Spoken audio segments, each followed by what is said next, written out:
еден од попотресните кои што ги минуваме,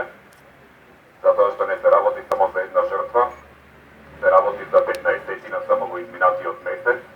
а според статистиките станува збор за вкупно 66 жртви во последните 6 месеци во Скопје и околината. Првенствено поттикнати за денешниот марш, за денешниот мирен протест со молк од смртта на 13-годишниот Давид и од сите оние кои претходно го загубија животот, а и после него настрадаа во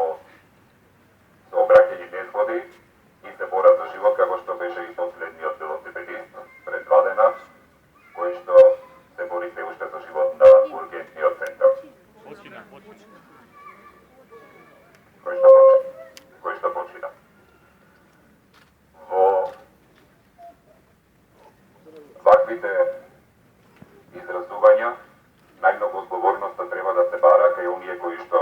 се грижат за инфраструктурата на градовите. Затоа сме и пред оваа главна капија градоначалникот на град Скопје Косе Трајановски, кој што директно е одговорен за инфраструктурата на градот Скопје, кој што во својата изјава во текот на вчерашниот ден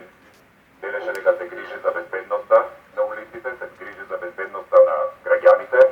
со проширување на булеварите, дека постојано инвестирале во сообраќајната инфраструктура,